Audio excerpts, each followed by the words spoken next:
সে আল্লাহ বললেন, গোলাম আমি বিপদের সময় ঠিকই তোমাদের বাঁচিয়ে দেই। ওই বিমানের ভেতরে 40,000 ফিট উপরে যখন তোমরা এয়ার টার্বুলেন্সের শিকার হও, তখন নাস্তিকও আল্লাহরে ডাকে, হিন্দু আল্লাহরে ডাকে। জোরে বলেন ঠিক কিনা?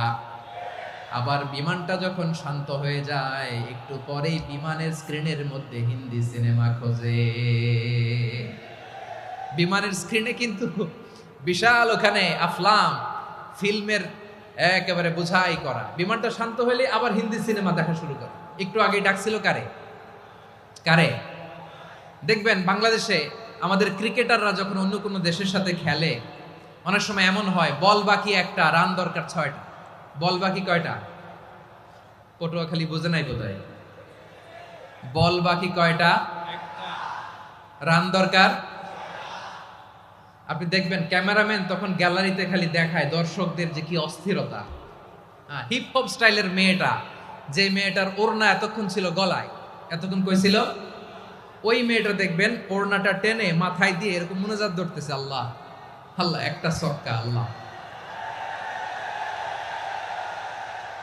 আল্লাহ, আমার লাল সবুজের পতাকারে তুমি অপমানিত কইরো না আল্লাহ, ইন্ডিয়ার সাথে আমাদের খেলা, আল্লাহ আল্লাহ, একটা ছক্কা, একটা একটা। পুরো পুরো খেলা জুড়ে এই মেয়ের ওড়না ছিল গলায়, কিন্তু যখন 1 বলে 6 রান দরকার, ওড়না চলে আসছে কোথায়? মাথায়। আবার মুনাজাত আছে না নাই? ঠিকই বাংলাদেশের দামাল ছেলে এমন এক শট মারলো, বল চলে গেল স্টেডিয়ামের বাইরে, ছক্কা, জিতে গেলাম আমরা। পুরো স্টেডিয়াম জুড়ে চিৎকার, হই হুল্লোর, মৌজ মাস্তি। যেই মেয়েটা মাথার মধ্যে ওড়না দিয়ে এতক্ষণ সুবহানাল্লাহ সুবহানাল্লাহ বলে আল্লাহর কাছে দোয়া করেছে, ওই মেয়ে এখন আবার ওড়না ফেলে দিয়ে নাচা শুরু করে দিয়েছে। তাহলে আল্লাহর ভয়, আল্লাহর প্রতি আস্থা, বিশ্বাস, ভালোবাসা, এটা কি ক্ষণিকের জন্য? মানে আমার যখন লাগবে তখন আল্লাহরে ইউজ করবো নাকি? হ্যাঁ, বিপদে আপদে, সুখের সময় দুঃখের সময়, সচ্ছল অসচ্ছল অবস্থায় বিশ্বাসীরা ভরসা রাখে একজনের উপর। চিৎকার করে বলো, পটুয়াখালী তিনি কে? সে আল্লাহ বললেন, গোলাম মনে করো না জাহাজ থেকে সদরঘাটে ভিড়িয়ে দিলাম, তুমি নিরাপদ হয়ে গেছো। মনে করো না 40,000 ফিট থেকে সেফ ল্যান্ডিং এর পরে এয়ারপোর্টে নেমে গেলেই তুমি নিরাপদ হয়ে গেছো। ও মিয়া, বিপদ কি শুধু সাগরে আর আকাশে? ঘরের বিপদও, ঘরের ভেতরও বিপদ আসতে পারে কি পারে না? এজন্য সূরা মুলক আল্লাহ বললেন, আমিনতুম মান ফিস সামাই আন ইয়াখসিফা বিকুমুল আরদা ফাইযা হিয়া তামুর। তোমরা কি ভাবছো তোমরা নিরাপদ? সাগরের মধ্যে তুফান, আল্লাহ আল্লাহ ডাকলাম, সদরঘাটে যেয়ে পড়ছি, বাইসা গেছেন তো আপনি। আর পাবে আপনারে আল্লাহ? আল্লাহরে তো সাগরের মাঝখানে তো আল্লাহ আপনারে পাইছিল, আর তো পাবে না। আর পাবে আপনারে? আর আল্লাহ ধরতে পারবে আপনারে? ঘরের ভেতরও বিপদ দিয়ে আটকাতে পারে কে? 5 স্টার 7 স্টার হোটেলের ভেতরেও আমাকে বিপদের মধ্যে ফেলে দিতে পারেন কে? আল্লাহ বললেন, তোমরা কি ভেবেছো তোমরা নিরাপদ? আমি চাইলে ল্যান্ডস্লাইডস, ভূমি ধস দিয়ে 1 লক্ষ 1 মুহূর্তে নিয়ে যেতে পারি। এক সুনামি দিয়ে থাপ্পড় মেরে 3 লক্ষ সাগরের ভেতরে ঢুকায় দিতে পারি। 1 সেকেন্ডও লাগে না আমার। أم أمنتم من في السماء أن يرسل عليكم حاصبا فستعلمون كيف نذير। আল্লাহ চাইলে আকাশ থেকে পাথর বৃষ্টি নাজিল করতে পারেন কি পারেন না? এই মুহূর্তে এখানে ভূমিকম্প দিতে পারেন কি পারেন না? আচ্ছা, ভূমিকম্প যখন হয় আমাদের কারো হুঁশ থাকে? আপনি মনে করছেন আমরা সাধারণ মানুষ, আমরা দৌড় দেই, আর প্রেসিডেন্ট প্রধানমন্ত্রী ওনারা বুঝি খাটে শুয়ে থাকে? কথা বুঝে নাই বোধহয়। ভূমিকম্প, আর্থকোয়েক যদি হয়, বাঁচার জন্য আমরা কি করি? হয় খাটের তলায়, ডাইনিং টেবিলের নিচে, উপরে শক্ত কিছু আছে এটার নিচে, অথবা ঘর থুইয়া দেও দৌড়। তো প্রধানমন্ত্রী উনি কি করে? প্রেসিডেন্ট উনি কি করে? হ্যাঁ, উনি খাটের মধ্যে যে শুয়ে থাকে নাকি? উনিও দৌড়, সাধারণ মানুষও দৌড়, প্রধানমন্ত্রীও দৌড়, বাড়িওয়ালাও দৌড়, ভাড়াটিয়াও দৌড়, সবাই দৌড়। নাকি ভাড়াটিয়ারা বাড়ি থুইয়া দৌড়, বাড়িওয়ালারা আর বেরোয় না? এরকম না। তাহলে যে কোনো মুহূর্তে ভূমিকম্প দিয়ে নাস্তানাবুদ করতে পারে কে?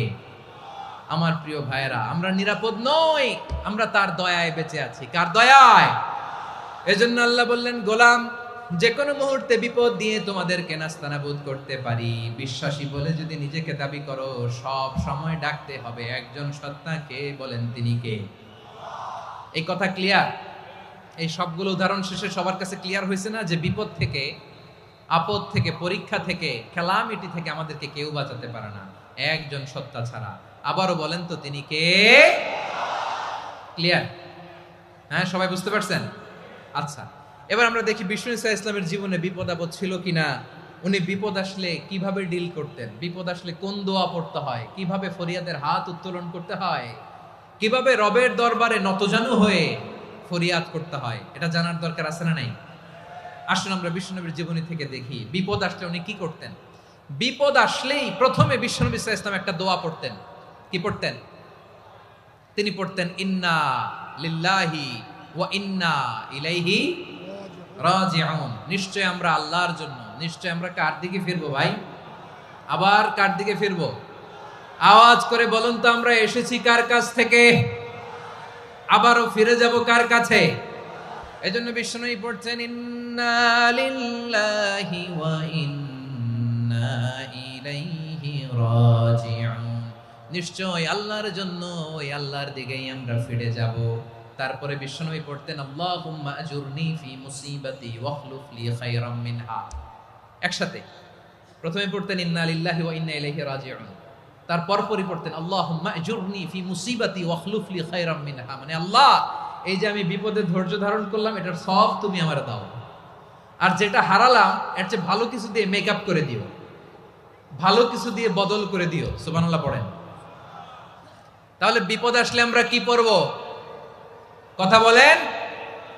এই যে আমি শুয়েছিলাম, নাশিদ গাচ্ছিল ওরা, এদেশে পরস্পরে দেখা হলে দেয় সালাম, এদেশে আমজনতার হৃদয় জুড়ে পাকালাম, এদেশে বিপদ এলে সর্বজনে সর্বক্ষণে দোয়া পড়ে ইন্না লিল্লাহ। কি পড়ে?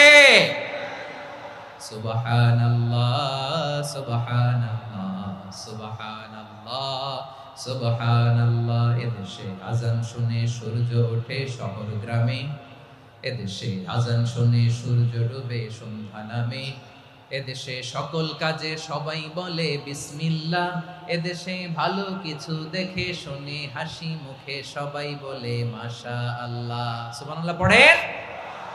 তাহলে বিপদ এলে আমরা কি পড়ি? কথা বুঝলে সবাই উত্তর দিতে হবে। বিপদ এলে কি পড়ি? তাহলে বিপদ এলেই আমরা এখন থেকে ইন্না লিল্লাহ পড়বো, নাকি হাই হুতাশ করবেন? একদল আছে হাই হুতাশ করে, হায় আল্লাহ রে মোর কি হইল রে, মই কি হরমু রে, মই কমবে জামু রে। আছে না নাই? এরকম বিলাপ করতে নিষেধ করেছেন বিশ্বনবী। কি করব, কই যাব, কি হবে, হায় হায়, এরকম হাহুতাশ আছে না নাই? বিশ্বাসীরা হাহুতাশ করে না, তারা ইন্না লিল্লাহ পড়ে। কি পড়ে? মনে থাকবে? আমরা পড়বো ইন্না লিল্লাহি ওয়া ইন্না ইলাইহি রাজিউন। নিশ্চয়ই আমরা আল্লাহর জন্য, আমরা আল্লাহর দিকেই ফিরে যাব। এরপর পড়বো আল্লাহুম্মা আজুরনি ফি মুসিবাতি ওয়াখলুফ লি খায়রাম মিনহা। আল্লাহ, আমি যে বিপদে ধৈর্য ধারণ করলাম এটার সওয়াব দিও, আর যা হারালাম তার চেয়ে ভালো কিছু দিয়ে বদল করে দিও। সুবহানাল্লাহ পড়েন।